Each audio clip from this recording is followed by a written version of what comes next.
दोस्तों, आज हम बात करेंगे बीरबल की। Birbal the witty.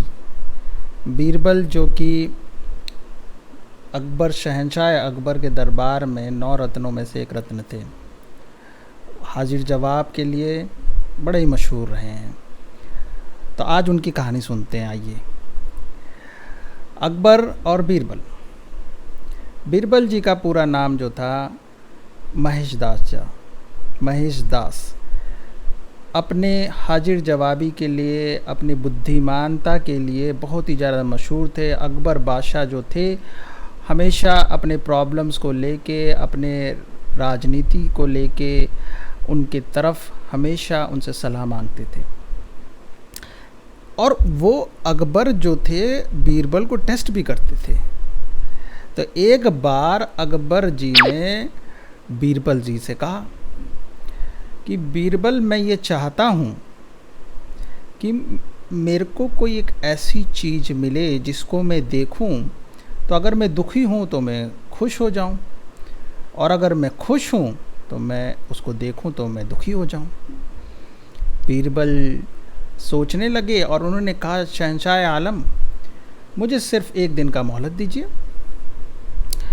अगले दिन बीरबल अकबर को एक तोहफ़ा भेंट किया उन्होंने।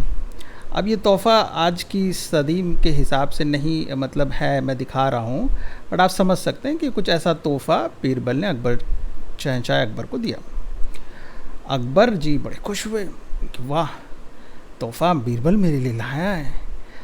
तो हर किसी को तोहफ़े पसंद होते हैं। तो शहंशाह अकबर ने जब वो तोहफ़ा खोला तो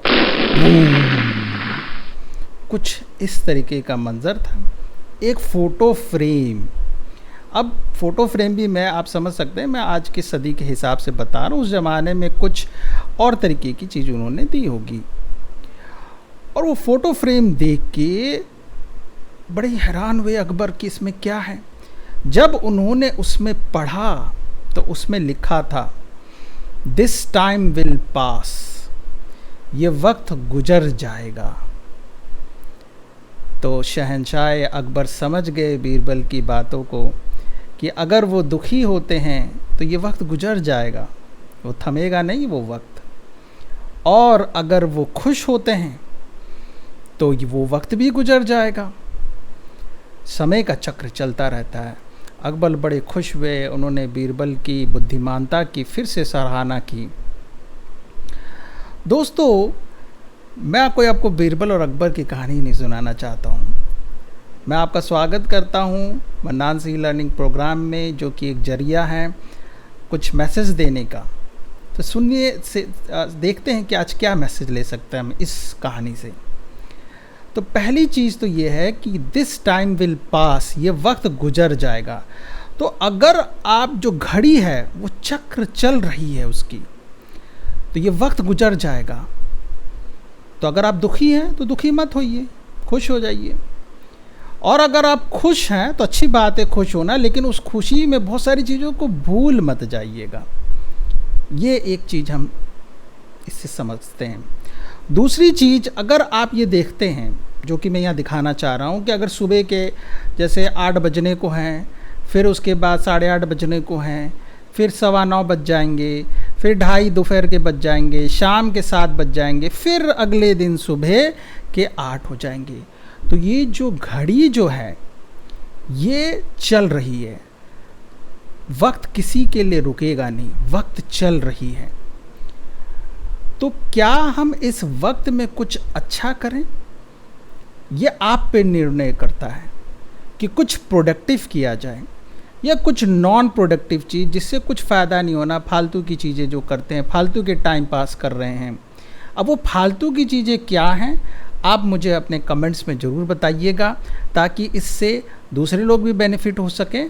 और प्रोडक्टिव चीज़ हम क्या कर सकते हैं इस समय में, वो कुछ सजेशंस मैं आपको दे रहा हूँ। तो घड़ी का चक्र चल रहा है, हम इस घड़ी के चक्र में कुछ अच्छा करते हैं। अच्छा क्या कर सकते हैं?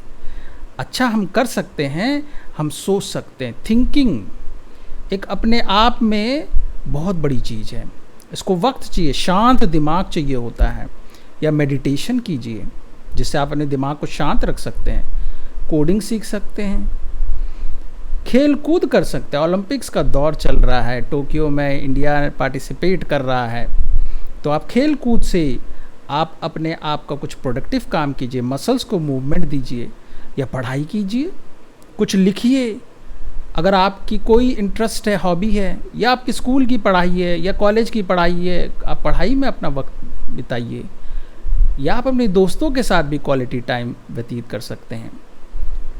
प्रोडक्टिव चीज़ों के बारे में मैं आपसे सलाह चाहूँगा कमेंट्स में, और ये वीडियो आपको कैसा लगा ज़रूर बताइएगा मुझे।